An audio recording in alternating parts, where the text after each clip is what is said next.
시청자 여러분 안녕하십니까? 1월 15일 월요일 KBC 뉴스와이드 시작합니다. 제21대 총선이 90일도 채 남지 않은 가운데 정치권의 움직임이 빨라지고 있습니다. 거대 여야 국민의힘과 민주당은 공천관리위원회 가동을 본격화했습니다. 제3지대 발걸음도 속도를 내고 있는데요. 이준석 전 국민의힘 대표가 이끄는 가칭 개혁신당이 20일 창당 대회를 갖고 민주당을 탈당한 원칙과 상식도 설 전에 미래대연합을 창당해 이낙연 전 대표 등 제3지대 세력들과의 연대를 준비하겠다고 밝혔습니다. 이런 가운데 원내 제3당인 정의당은 이번 총선에서 녹색당과 선거연합정당을 꾸리기로 결정했습니다. 오늘은 정의당 강은미 의원과 국회 현안과 정의당 상황, 총선 전략 등을 짚어보는 시간 갖도록 하겠습니다. 의원님 안녕하십니까? 네, 안녕하세요. 강은미입니다. 네. 자, 먼저 의원님 지금 원내에 계시니까 국회 현안부터 좀 살펴보겠습니다. 시기적으로 지금 총선과 겹치면서 가장 뜨거운 게 김건희 특검법입니다. 연말에 이제 야당이 단독으로 처리를 했고, 그런데 또 윤 대통령이 거부권을 행사했습니다. 예고했던 대로. 자, 그래서 지금 다시 표결을 해야 되는 상황에 놓여 있는데 정의당이 어쨌든 낸 아닙니다. 지금까지 진행된 상황을 보면서 여러 가지 좀 생각이 드실 것 같습니다. 최근의 상황 좀 어떻게 지켜보고 계십니까? 네. 먼저 그 쌍특검, 김건희 특검이 필요하냐를 좀 봐야 될 것 같은데, 이제 최근 기사에서 나왔듯이 도이치모터스 주식으로 김건희 모녀가 22억 원 상당의 이익을 얻었다라고 검찰 보고서가 밝혀졌고요. 실제 도이치모터스 주가 조작에서 김건희 여사가 중요한 수사 대상인데 검찰은 단 한 번도 소환 조사를 하지 않은 상황입니다. 그런 면에서 검찰을 믿을 수 없고 또 대통령의 가족이기 때문에 이제 특검은 필요해 보입니다. 이런 상황에서 대통령이 이제 가족 비리를 감싸기 위해서 거부권을 행사한 것인데요. 대통령의 거부권은 사적 이익을 위해서 쓰라고 헌법에서 보장한 게 아닙니다. 특히 이제 가족 비리를 그동안에 감싼 대통령은 단 한 명도 없었거든요. 그런 부분에서 이 가족 비리를 감싸면서 헌법의 가치를 훼손하고 있는 윤석열 대통령, 국민의 심판을 받을 수밖에 없을 것이다. 이렇게 좀 보여지고요. 이제 50억 특검도 마찬가지로 어쨌든 처음에 제가 이걸 발의했을 때 국민의힘 의원들도 필요하다, 동의를 했던 사안입니다. 그런데 이렇게 그때는 맞고 지금은 틀리다라고 하면 안 되는 것이고, 이제라도 국민의힘이 좀 초심을 찾아야 된다고 생각하고요. 어쨌든 지금 사회정의를 위해서라도 양 특검은 반드시 필요하다고 좀 생각합니다. 그런데 이제 윤석열 대통령이 거부권 예고했던 대로 거부권을 또 행사해 버렸습니다. 그래서 국회로 지금 공이 다시 넘어왔는데 재의결이 중요할 것 같습니다. 이게 재의결을 해서 정말로 야당에서 이거를 재의결을 통해서 표결까지 가서 가능성을 보이고 다시 무조건 관철시키려고 한다면 그 전략적인 부분도 좀 필요할 것이고, 그 시기나 이제 그 결과 등에 대한 예측 이런 부분도 좀 세밀하게 할 필요가 있을 것 같은데요. 재의결에 대한 전망 어떻게 생각하십니까? 네. 이제 아무래도 기존에 있는 법들은 다양한 방식으로 재발의할 수 있는 법이긴 한데, 이 쌍특검은 조금 성격이 다른 법이기 때문에 재의결에서 반드시 통과할 수 있는 방안들에 대해서 좀 고민을 하고 있고요. 결국은 이제 거부권 행사는 대통령 권한이지만 재의결을 언제 어느 방식으로 할 것인지는 국회의 권한이기 때문에 말씀하신 것처럼 재의결이 통과될 수 있는 시기, 그다음에 이런 것들을 좀 더 심사숙고해서 좀 그 시기가 좀 조율되지 않을까, 이런 생각을 좀 합니다. 지금 이제 국회의원 총 의석수 지금 국회의원 수가 297명인데 지금 산술적으로 따져보면 그래서 이게 이제 재의결이 되려면 국민의힘에서 최소 17표 정도 반란표가 나와야 된다, 이런 분석들이 나오고 있습니다. 의원님 개인적으로 생각하시기에 충분히 재의결 가능성이 있다고 보시나요? 저는 이제 국민의힘 의원들 중에서도 윤석열 대통령이 하는 행태라든가 특히 이제 김건희 여사 특검과 관련해서 거부권을 행사한 거에 대해서는 문제의식을 가지고 있는 의원들이 있다고 보여집니다. 그런데 이제 당장 총선이 코앞이고 이제 이 공천권을 쥐고 있는 윤석열 대통령 때문에 어떻게 보면 조금 지금은 몸을 사리고 있지만 어느 시기가 되면 그런 부분이 표출되고 그래서 이제 실제로 재의결도 가능할 수 있는 시기가 있을 거다 이렇게 좀 생각하고 좀 더 지켜봐야 될 것 같습니다. 네. 자, 이제 50인 미만 사업장의 중대재해법 적용 유예 법안. 여기도 좀 이야기를 해봐야 될 것 같은데요. 일단 여야 간에 뭐 이것도 역시 갈등이 큽니다. 정부와 여당은 유예해야 한다라고 이야기하고 있고 정의당은 유예가 아니라 이거 오히려 강화해야 된다. 이제 이런 입장이신데요. 결국 이제 개정안의 키를 쥐고 있는 것은 이제 민주당일 텐데 민주당하고도 이제 이 법안 관련해 소통을 계속 하고 계실 텐데 민주당의 지금 입장은 어떻게 파악하고 계십니까? 그러니까 이제 중대재해처벌법이 만들어진 배경을 봐야 되는데요. 우리가 일하다 죽지 않게 다치지 않게 하는 것이 국가에 반드시 해야 될 일인데요. 이제 너무 많은 사람들이 일하다가 죽고 있고 죽지 않아도 될 상황인데 죽어서 이제 이것을 좀 강화하자고 만든 법입니다. 그래서 일명 오늘도 무사히법인데요. 민주당에서도 세 가지 요건을 제시했습니다. 그래서 그 세 가지 요건이 충족되지 않았기 때문에 이것을 유예할 수 없다라고 하는 입장을 이미 밝힌 바 있고요. 그리고 그 시한을 12월 임시회라고 못 박은 바가 있습니다. 그래서 저는 이것은 유예될 수 없다라고 생각을 하고요. 다만 이제 민주당 의원들이 지금도 계속 다양한 곳에서 압박을 받고 있다고는 하지만 민주당이 국민의 생명과 안전을 저버리는 것에 대해서 국민의힘과 함께 이 법을 후퇴시키고 악법을 통과시킨다고 하면 민주당도 다시 국민의 심판을 받을 수밖에 없기 때문에 민주당이 그런 선택을 하지 않을 거라고 생각합니다. 네. 자, 이제 정의당 내부 이야기를 좀 해보겠습니다. 의원님께서는 이제 원내 제3당인 정의당도 이미 지난해 11월부터 비상대책위원회 체제로 운영이 되고 있습니다. 정체성 문제 등 제3당으로서의 존재감을 잃었다 이런 당 안팎의 비판도 있는 상황인데요. 정의당의 위기를 지금 많이들 이야기하는데 지금 정의당이 겪고 있는 가장 큰 문제는 어떤 거다라고 생각을 하실까요? 그러니까 이제 정체성과 관련해서는 저는 정의당이 조금씩 흔들릴 때는 있었지만 저는 정체성을 잃은 적은 한 번도 없다. 여전히 정의당이 큰 당들이 외면하고 있는 노동, 안전, 기후위기 가치들을 주장해 오고 있었지만 실제로 어느 특정한 정당이 이제 180석에 가까운 의석을 차지하고 있으면서 굳이 다른 정당하고 협력할 필요가 없어지면서 정의당의 어떤 목소리들이 많이 이제 국민들한테 전달될 기회가 없었기 때문이라고 생각하고요. 당 내부적으로는 우리가 지난 4년 동안 당의 제대로 된 리더십이 서지 못해서 좀 어려움을 겪은 것이다. 이렇게 좀 보이고요.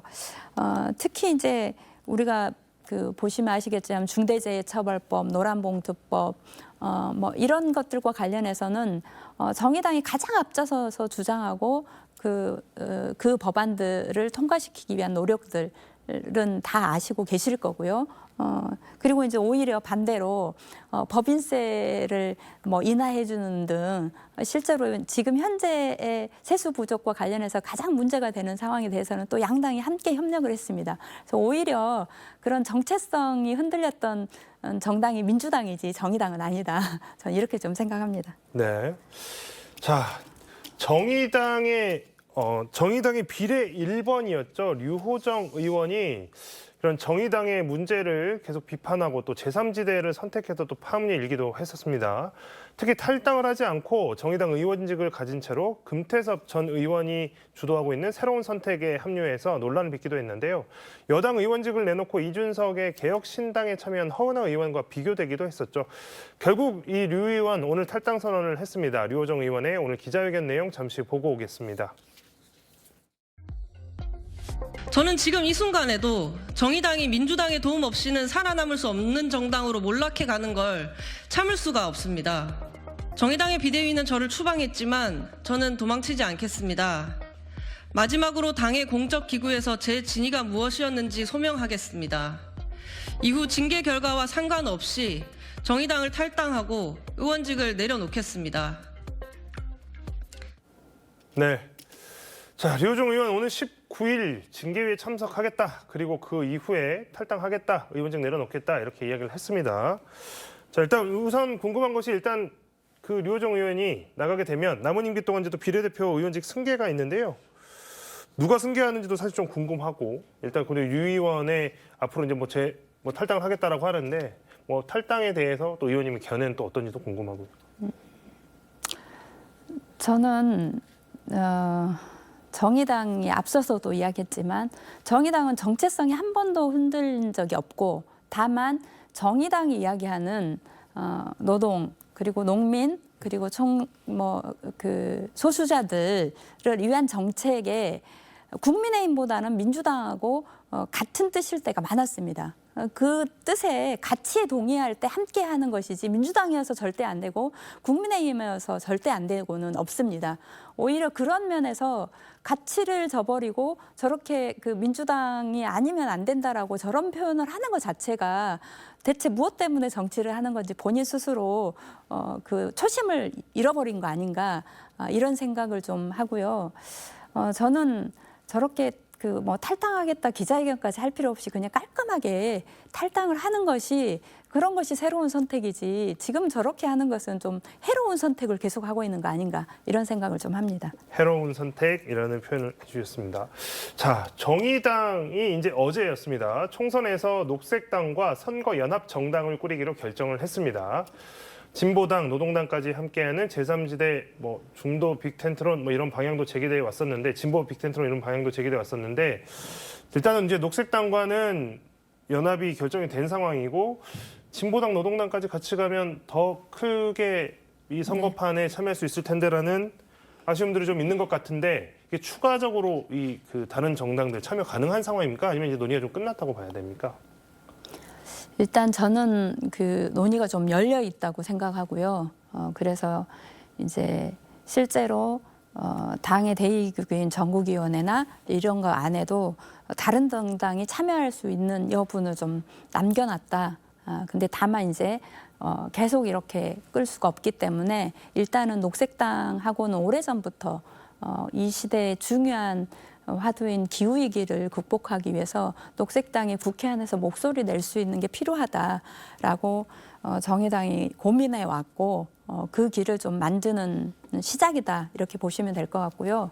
앞으로도 노동당이나 진보당과 함께할 노력을 할 것이고 이미 우리 진보 사당들이 이번 총선에서 정책 연대든 또 후보 연대든 다양한 방식으로 함께하기 위한 기자회견도 하고 그리고 이제 구체적인 방안들은 이후에 좀 더 논의를 해나갈 수 있겠다 이렇게 좀 봅니다. 일단 아직 가능성이 좀 열려 있다. 진보 정당들과 지금 합류하지 않은 다른 진보 정당들과의 정책 연대라든지 어떤 다른 방식의 연대를 포함해서 선거를 함께 성공적으로 치르기 위한 가능성들 논의 테이블은 열려 있다 이렇게 정리를 하겠습니다. 자, 제3지대 선거연합정당 이렇게 추진되면서 정의당 소속 정치인들이 탈당을 해서 좀 출혈이 있다 이런 분석들이 있습니다. 그러면서 이분들이 또 제3지대 추진 중인 정당들에 합류를 했었습니다. 조성주 정치유년 세 번째 권력 공동운영위원장으로 들어갔고 또 금태섭 전 의원과 새로운 선택 공동 대표를 맡았고 박원석 전 의원도 민주당 탈당파인 원칙과 상식 이분들과 합류해서 미래대연합 창당에 지금 같이 하기로 한 상태입니다. 자, 정의당 입장에서는 이제 그래도 좀 인지도가 있었던 분들 혹은 이제 전에 의원직을 했던 분들 이런 분들이 좀 나가니까 아무래도 좀 출혈이 있어 보이는데 이 부분에 대해서는 위기다 아니면 이 부분에 대해 좀 아쉽다 어떻게 생각을 하시는지 좀 궁금합니다.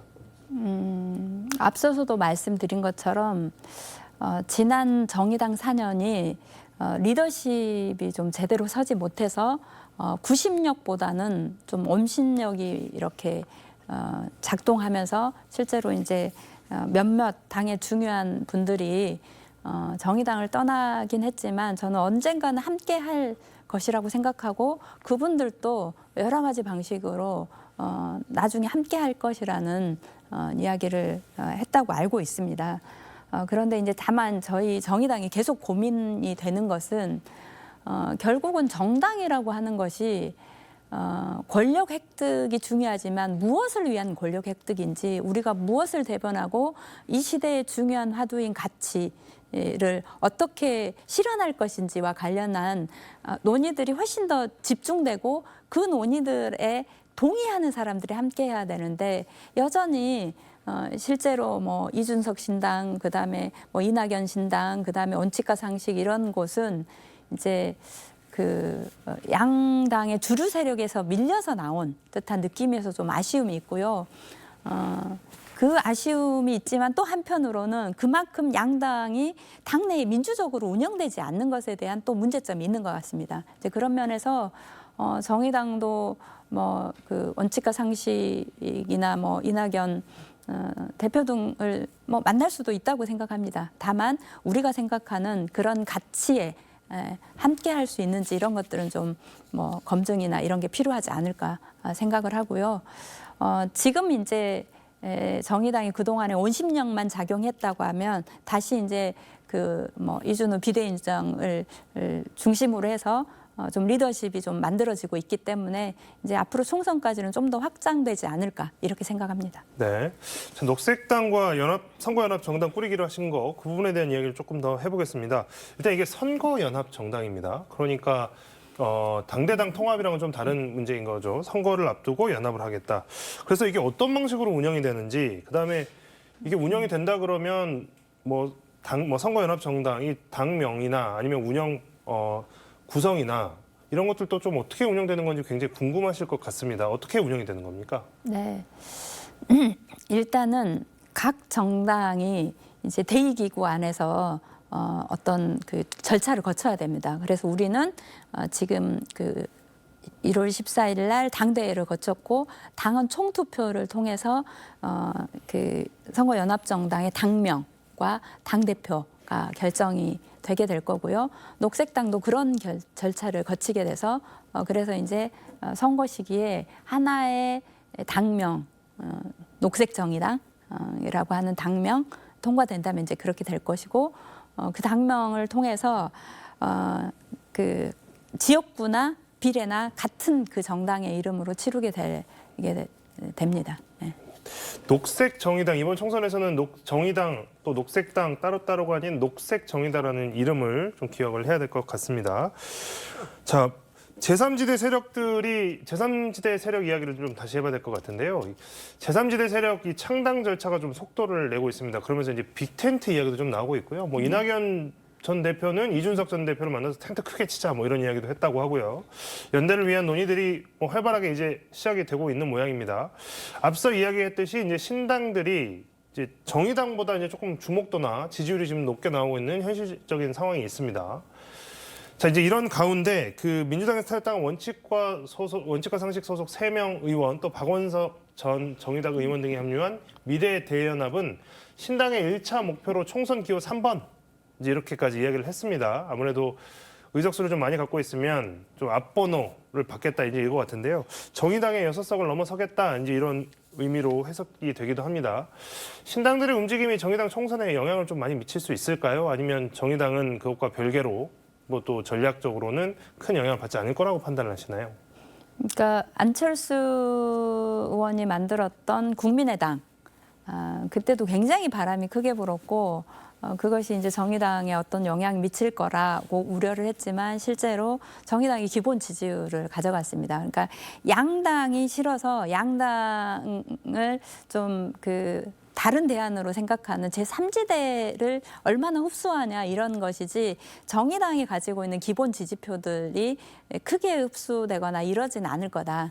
다만 여전히 좀 앞서서도 말씀드린 것처럼 아쉬운 것은 정의당의 6석을 넘어서서 뭐 3번을 하겠다 이런 것보다는 이 시대의 어떤 기후위기, 뭐 불평등 또는 지방 소멸, 인구 소멸 이런 문제와 관련해서 우리가 어떤 대안을 가지고 어떻게 좀 선거를 치르겠다 그리고 이런 것에 동의하는 사람 함께하자라고 하는 방식의 그런 정책 이야기들이 좀 더 많이 나와야 대한민국 정치가 발전이 있지 않을까 싶은데 그런 부분이 없이 계속 선거공학만 이야기하는 것이 많이 아쉽고 결국은 이제 선거공학만 이야기하다 보니 이번에는 그렇게 참 세력으로 남지만 차기 총선 또는 차기 대선까지 살아남는 정당이 별로 없습니다. 이렇게 3회 정당이 만들어져도 그래서 저는 좀 바라건대 차기 이 총선이나 대선까지 그래서 10년, 20년간은 그 3세력으로 좀 남아있으면 좋겠다라는 바람을 좀 말씀드리고 싶습니다. 가치지향으로 모이는 것이 아니라 이게 선거 공학적으로 유불리를 따져서 모이다 보니까 이게 언제 얼마나 오래 갈 수 있겠느냐라고 하는 지적을 이제 해주셨습니다. 총선에 이제 또 다른 변수 중에 하나가 이제 바로 선거제입니다. 이거 선거제 아직도 뭐 이렇게 합의가 안 된 상태인데요. 국민의힘은 비례대표제와 관련해서 병립형으로 회귀하자 이거 확고히 입장을 밝힌 상태고 민주당은 이거 지금 눈치를 좀 보면서 계속해서 저울질을 하는 모양새입니다. 신당들이 출몰하는 상황에서 거대 양당은 병립형으로 돌아가야 유리하다 이런 셈법들도 나오고 있는데요. 이 선거제 관련해서는 어떤 식으로 논의가 이어져야 되고 어떤 합의가 이루어져야 된다고 생각하십니까? 그러니까 저는 병립형에서 연동형으로 바꾼 것은 민주주의의 한 발 진전이라고 생각합니다. 그래서 이것을 되돌리는 것은 민주주의를 퇴행시키는 것이다. 그래서 민주당이 민주주의의 한 발 전진한 연동형 비례대표제를 무력화하고 위성정당을 만든 거에 대해서도 여러 차례 사과한 바가 있는데 다시 자당의 이익을 위해서 사과를 뒤집는 것도 모자라서 민주주의를 퇴행시킨다. 이것을 국민들이 받아들일 수 있을까? 그래서 저는 역사적으로 반드시 평가받을 것이라고 생각합니다. 그런 면에서 퇴행해서는 절대 안 된다고 보고요. 그리고 이제 우리가 그 비례대표에 대해서 되게 부정적으로 생각하시는 분은 많으시지만 지난번 국회의장이 주도해서 500인 대상으로 해서 실제 직접 논의하는 자리를 가졌는데 그 자리에서 비례대표 수를 늘리고 비례제에 대해서 부정적으로 생각했던 많은 분들이 실제로 토론회를 마무리하는 과정에서는 거의 70% 이상이 비례 의석 늘려야 되고 그다음 비례제를 강화해야 된다 이렇게 이야기를 했거든요. 그만큼 저는 대한민국이 혐오 정치, 양당 정치를 벗어나서 다당제가 되면 훨씬 민주주의가 발전할 것인데 그런 과정에서 저는 이 연동형을 유지하는 건 굉장히 중요하다고 생각합니다. 연동형을 유지하는 것이 중요하다. 뭐 정의당의 입장 또 강 의원님의 입장 그렇다라고 말씀을 해주셨습니다. 그래서 또 나온 이야기가 민주당의 병립형 회귀를 명분이 없으니까 병립형 회귀를 하지 못하게 하되 민주당 입장에서는 병립형으로 돌아가지 않으면 지금 같은 형태의 연동형이나 준연동형 비례대표제에서는 위성정당을 세우지 않는 한 비례대표를 한 석도 가져가기 힘든 상황이니까 그래서 나온 이야기가 뭐 정의당 또 민주당 혹은 뭐 기본소득당 이런 정당들이 비례연대 정당을 만들자 이런 이야기들도 지금 나오고 있는 것으로 알고 있는데요. 이 비례연대 정당이라고 하는 것이 실제로 성사될 수 있을지도 좀 궁금하고 여기에 대한 논의들이 실제로 어느 정도 있는지도 궁금합니다.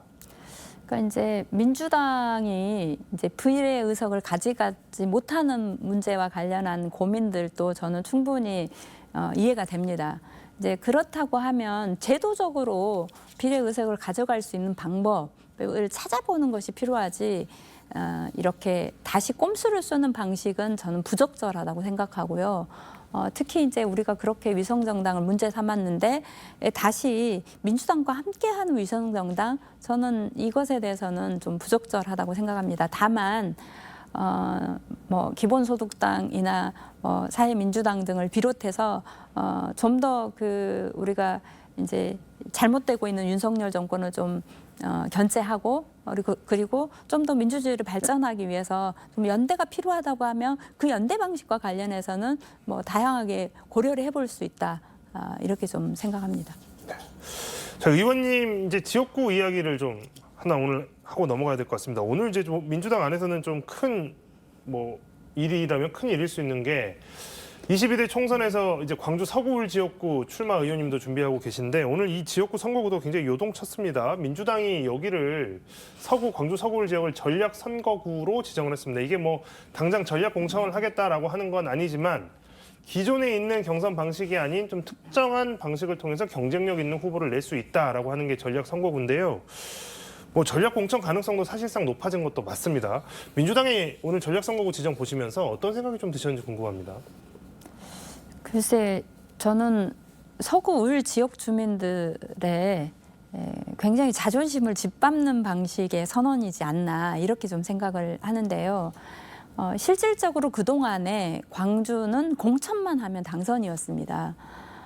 그런데 이제 21년 10월 달에 지역위원장 공석 상태를 계속 놔두면서 실질적으로는 그때부터 서구울은 24년 총선과 같은 상황이었고 굉장히 피로감을 느끼고 있고 이렇게 그 지역위원장도 세우지 않고 방치하고 있는 거 그리고 늘 그 지역에서 뿌리박은 정치인이 아니라 데려다 놓고 선거 끝나면 사라지는 이런 것에 대해서 지금 현재도 자존심 상하고 있는 상황인데 기존에 이렇게 그 경쟁하고 있는 후보들을 또 물리치고 어떤 방식으로 전략 공천을 한다고 하더라도 그것이 과연 서구민들의 의사를 제대로 반영할 수 있을지와 관련해서는 굉장히 좀 문제가 있고 실제로 지금 그 후보군들 중에서도 한 후보를 제외한 나머지 후보들은 다 다른 데서 내 생활하시다가 이 선거를 위해서 아마 잠깐 오신 분들 아닌가 싶어서 이런 문제와 관련해서도 좀 민주당이 좀 현실을 제대로 봐야 된다라고 생각하고요. 좀 서구민의 입장에서는 몹시 자존심 상한 결정이다 이렇게 좀 보여집니다. 네. 자, 마지막으로 의원님 그 오늘 시청자분들에게 꼭 드리고 싶은 말씀 있으면 마지막으로 좀 정리 부탁드리겠습니다. 네. 이제 지난 대선 이후로 너무 그 극단적인 양당 정치로 시민들이 많이 어렵고 힘들어합니다. 특히 이제 고금리, 저성장 시대에 얼마나 시민들이 힘들어하는데 여전히 정치는 밥그릇 싸움만 하고 있는 듯이 보여서 죄송스럽고요. 하지만 정의당이 시민만 바라보고 정말 시민이 필요한 정책을 가지고 시민들을 찾아뵙겠습니다. 많이 응원해 주시고 함께 해주신다고 하면 좋겠습니다. 네. 네. 오늘 강은미 의원과의 이야기는 여기까지 듣도록 하겠습니다. 의원님 고맙습니다. 네, 감사합니다.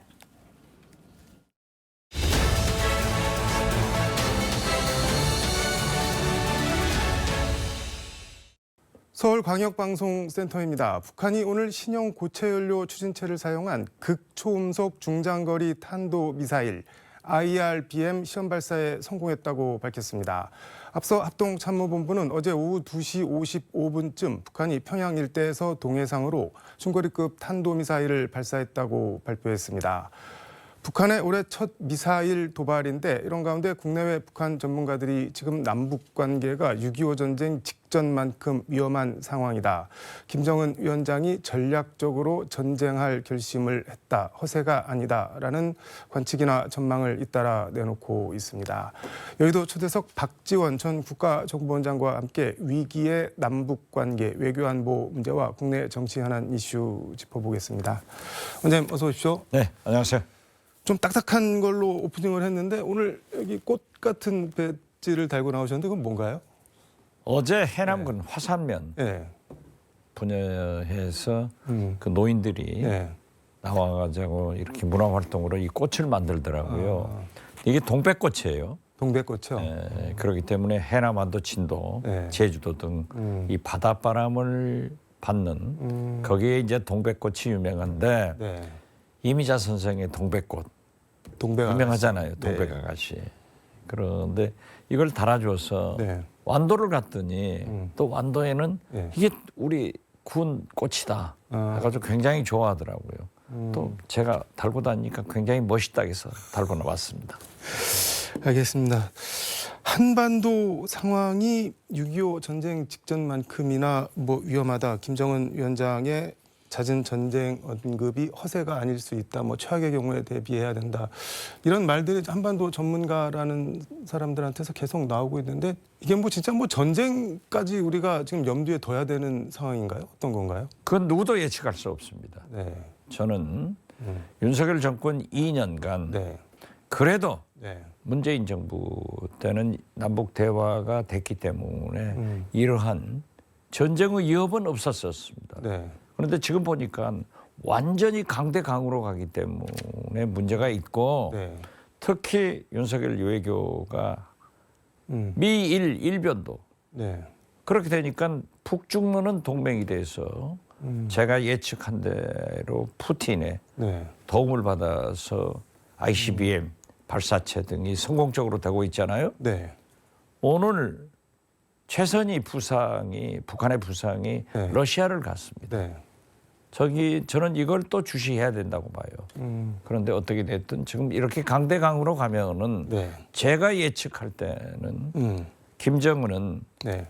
미국 내년 11월 금년 네. 11월 대선까지는 ICBM 타탄도 발사를 할 것 같고 네. 7차 핵실험을 할 것 같습니다. 우리나라를 향해서는 지금 어제 네. IRBM 네. 탄도 중거리 미사일을 또 쐈잖아요. 고체 연료라고 하는데 계속 도발을 할 거예요. 그리고 총선 전에 네. 무엇인가 한 방을 날릴 것이다. 무엇인가 한 방이요? 예, 세게 날릴 것 같아요. 전쟁에 준하는 그러한 도발을 할 것이다. 이것이 소위 신북풍이 되는데 어떻게 됐든 전쟁의 위험을 막아야 되는데 네. 윤석열 대통령이 저렇게 강대강으로 나가고 또 김정은도 그렇게 된다 하면은 저는 남북 정상들이 좀 정신 차려라.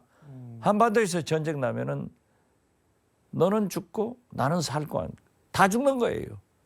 그리고 우리가 지금 이렇게 경제 발전을 해놨는데 네. 우리 생명과 재산 이것을 잿더미로 만들 거냐.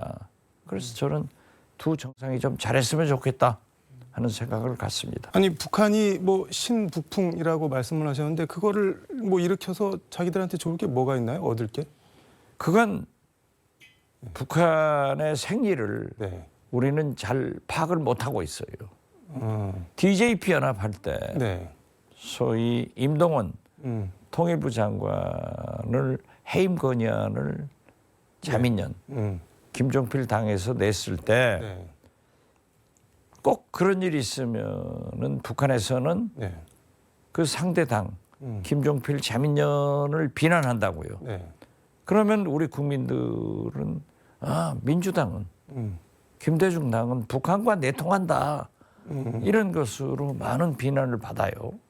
결과적으로 손해인데 그래서 제가 김대중 대통령께 말씀드리고 북한을 갑니다. 네. 북한을 가서 개성에서 북한 고위 당국자와 만나서 절대 개입하지 말고 비난声명 내지 마라 했더니 그때도 굉장히 의아해요. 우리가 도와주는 것 아니냐. 아니다. 그래서 저는 자꾸 말하지만은 네. 남북 간의 대화는 반드시 네. 정상 간의 대화가 이루어져야 해결될 수 있다라고 하는데 지금은 어렵잖아요.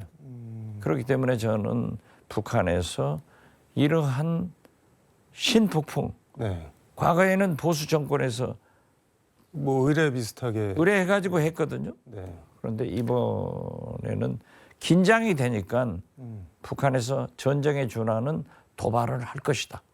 그러면 우리 총선은 요당칠 거고 그 결과를 우리 국민들은 국민의힘 네. 윤석열 대통령이 유리할지 민주당 이재명이 불리할지 유리할지 이건 모르겠어요. 그래서 어떤 경우에도 네. 한반도 전쟁을 억제하고 대화를 해야 된다. 그런데 사실 지금 북한과 일본 간에는 네. 대화를 하고 있어요. 이것은 간접적으로 미국과도 하고 있다는 것을 의미하고 있습니다. 네.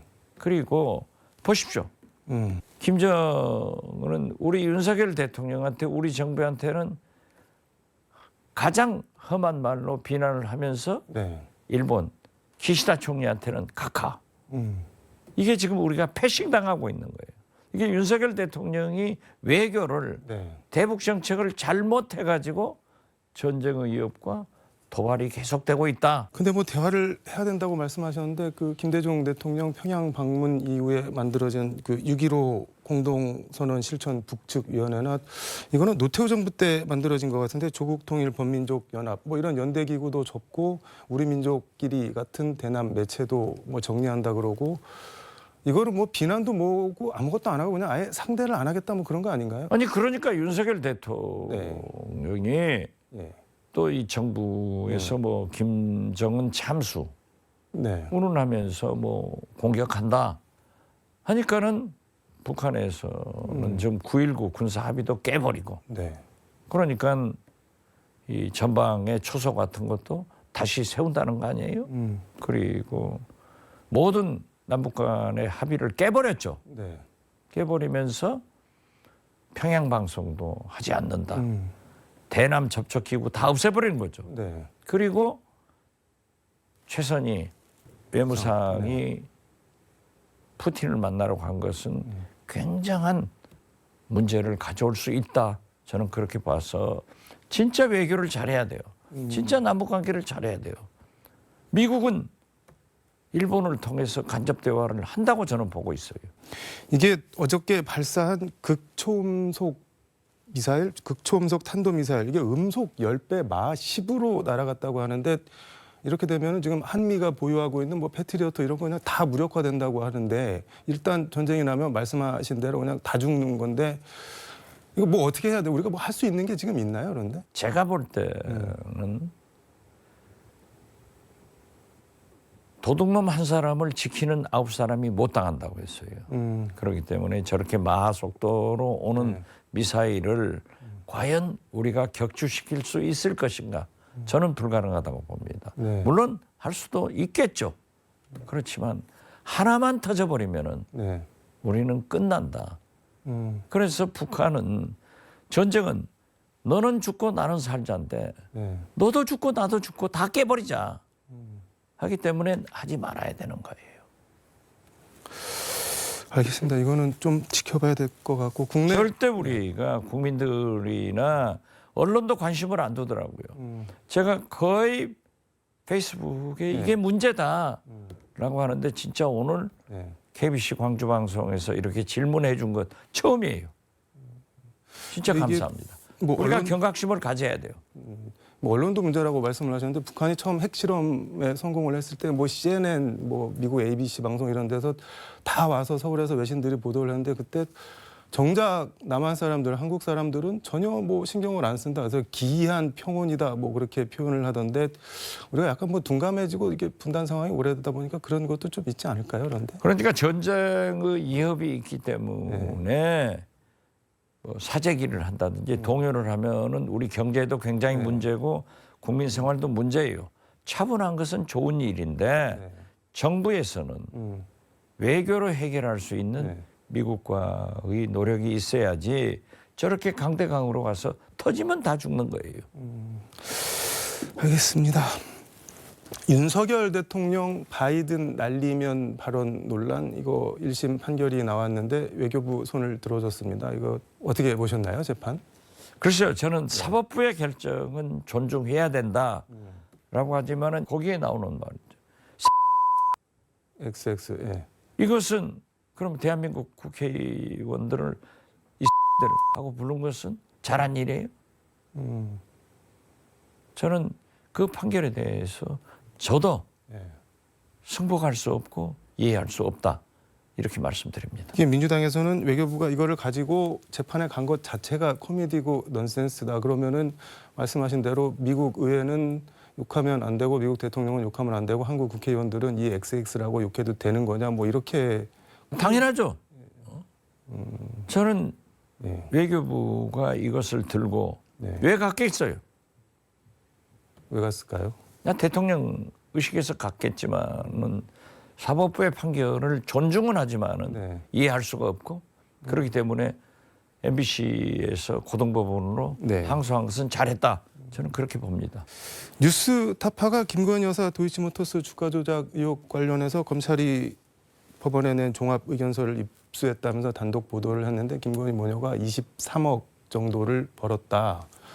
근데 대선 때 윤석열 당시 대선 후보는 무슨 소리냐 수천만 원 손해보고 나왔다 돈 번 거 없다 이렇게 했는데 이거 지금 검찰이 낸 종합 의견서에 23억 어디는 뭐 22억이라고는 하는데 아무튼 20억 넘게 벌었다. 이걸 뭐 어떻게 이해를 해야 될까요? 저도 그 보도를 보고 네. 과연 우리나라 언론들이 뉴스타파의 최초 보도를 네. 인용해서 보도하는가 이걸 이제 바로마타로 생각했어요. 네. 왜냐하면은 대통령실에서 김건희 윤석열 부부는 인용 보도한 언론도 처벌을 하고 있잖아요. 벌금 많이 내고 있잖아요. 그런데 다행히 다른 보도들이 이어지더라고요. 자, 23억을 네. 영부인이 장모님이 했다는 것을 물론 당신은 대통령께서 모르고 손해봤다 하더라. 이렇게 할 수는 있겠죠. 네. 그렇지만 이것이 보고서에 나왔다고 하면은 저는 이번 김건희 특검에 이건 자동적으로 포함될 거니까 특검을 반대할 이유가 또 없어졌다. 네. 그래서 반드시 밝혀져야 된다. 저는 그렇게 생각합니다. 지금 아니 23억을 예. 어떻게 그런 일을 할 수 있어요? 그래서 이것은 반드시 특검으로 이런 문제를 밝혀야 네. 국민한테 옳은 도리다. 만약에 지금처럼 윤석열 대통령이 말씀하신 대로 네. 뭐 몇천만 원 손해봤다. 밝혀야 될 거 아니에요. 그래서 저는 특검을 꼭 해야 될 이유가 또 하나 생겼다. 그렇게 봅니다. 이게 민주당에서는 윤석열 대통령은 몰랐냐 이렇게 물어보는데 따져 묻던데 이게 상당히 대통령 입장에서 뭐랄까 진퇴양난인 게 몰랐다고 하면은 김건희 여사가 거짓말을 한 거고 알았다고 하면은 알고도 국민을 뭐 속인 게 되고 아니면 알고도 특검을 거부권을 행사한 게 되고 약간 딜레마 상황 같은데 특검을 받을 수 있을까요? 그런데 받아야죠. 윤석열 대통령이 뭐라고 하셨어요? 네. 국민은 항상 옳다고 했어요. 국민의 70%가 네. 특검을 원하고 심지어 네. 당신의 지지 기반인 TK에서도 거부권 행사를 하지 마라. 네. 이게 67% 아니에요. 그렇지만 사실이 23억을 비정상적인 방법으로 벌었다. 네. 그렇다고 하면은 검찰 보고서대로 반드시 수사를 해야죠. 밝혀져야죠. 그러니까 특검해야죠. 근데 민주당에서는 이런 주장도 하는데 김건희 여사와 비슷한 유형의 이른바 쩐주들을 검찰이 일부러 기소를 안 했다. 그거 기소했다가 유죄가 나오면은 뭐 어떻게 할 수가 없으니까는 뭐 뺄 수도 없고 그러니까는 아예 그냥 그런 쩐주들은 다 기소를 안 했다. 뭐 이렇게까지 얘기를 하던데 그렇게까지 했을까요? 아니죠. 저는 민주당이 의심하는 게 합리적이라고 생각해요. 합리적 의심을 하고 있는 거예요. 왜 기소를 안 하죠? 안 했잖아요. 그러니까 민주당에서 촉구를 하다가 특검하자니까 안 했잖아요. 그러니까 패스트트랙돼서 지금 하는데 해야죠. 알겠습니다. 이거는 뭐 어떻게 처리되는지 좀 지켜보도록 하고 지금 노웅래 의원이나 황운하 의원 등 뭐 재판받고 있는 의원들이 민주당 공직선거 후보자 검증위원회에서 대거 공천 적격 판정을 받았는데 이거에 대해서 국민의힘에서는 진짜 뻔뻔함이 하늘을 찌른다. 뭐 친명 횡재, 비명 횡사 뭐 이런 얘기까지 하던데 이런 냉소 비아냥 어떻게 보세요? 글쎄요. 헌법 정신에도 네. 법원의 확정 판결이 날 때까지는 무죄 원칙입니다. 그렇기 때문에 저는 네. 황운하 의원한테나 노웅래 의원한테 적격 심사를 내려준 것은 옳은 일이다. 초법적으로 할 수는 없잖아요. 최종 판결을 날 때까지는 무죄 최종 원칙에 따르기 때문에 민주당이 그러한 결정을 했다. 저는 그렇게 봅니다. 근데 뭐 무죄 추정의 원칙 말씀을 해주셨는데 이제 뭐 일각에서는 이재명 대표도 지금 이런저런 혐의로 재판을 받고 있는데 지금 다른 재판 받고 있는 사람들 공천에서 부적격 판정을 내려버리면은 같은 논리를 적용하면은 이재명 대표도 부적격 판정을 해야 되는데 이런 딜레마나 모순 같은 거를 해소하려고 그냥 뭐 무죄 추정 원칙 앞세워서 그냥 다 적격 판정하는 거 아니냐 뭐 그런 지적도 있던데. 과거에도 민주당에서 김대중 총재 때도 재판을 받고 있는 과정에 대해서는 공천까지 했어요. 그렇기 때문에 꼭 이재명 대표를 찍어서 공격할 필요는 없다. 저는 국민의힘도 과거에 그러한 경험이 있다. 그렇게 봅니다. 법대로 해야죠. 근데 옛날에 했다고 지금도 하는 게 맞다. 물론 그렇죠. 이거는, 네. 옳지 않는 일이지만은 저는 그 경선 심사위원회에서 그러한 것을 충분히 감안해가지고 했을 거다. 네. 저는 그렇게 봅니다. 그러니까 뭐 흑백 논리로 한 건 아니고 이것저것 상황을 다 감안해서 결정을 했다는 말씀이죠. 그렇죠. 그러니까 오늘 네. 강 의원 네. 광주 서구에서 공천 신청했던 분이 네. 과거에 그러한 일로 문제가 되니까 공천 신청 자격 심사 친구를 사퇴해버렸잖아요. 네. 그리고 지금 해남안도 진도에서도 네. 우리 정의찬 후보가 네. 또 이재명 대표 특보단 아니에요? 네. 이재명 대표를 위해서 자기들이 물러서 준 것은 오히려 귀감이 되는 참 애석한 일이지만은 잘한 결정이다 이렇게 봅니다. 반 이재명 대표를 안 좋아하고 싫어하는 쪽에서는 이제 이재명은 대선 되면 안 된다, 안 돼야 된다. 그러니까 뭐 사법 리스크, 뭐 전과 사범 이런 것까지 언급을 하면서 일종의 뭐 이재명 불가론, 회의론 뭐 이런 거를 내세우는데 그런 거는 동의를 못 하시는 거죠. 그거야 네. 당 대표를 흔드는 것은 민주당의 DNA입니다. 그게 천하의 김대중 총재도 네. 정세균 대표도 다 흔들었어요. 그렇기 때문에 당내에서 네. 그러한 의견을 제시하는 것은 민주당이 민주정당이다라고 저는 생각해요. 그렇기 때문에 이재명 대표도 그러한 사람들과 더 소통을 하고 국민을 설득하고 그렇기 때문에 저는 네. 그 말에 대해서는 동의하지 못하지만은 결코 나쁘다 좋다 이런 것을 얘기할 필요는 없다 그렇게 봅니다. 알겠습니다. 오늘 말씀 여기까지 듣도록 하겠습니다. 고맙습니다. 네, 감사합니다. 지금까지 서울광역방송센터에서 박지원 전 국정원장과 함께 전해드렸습니다.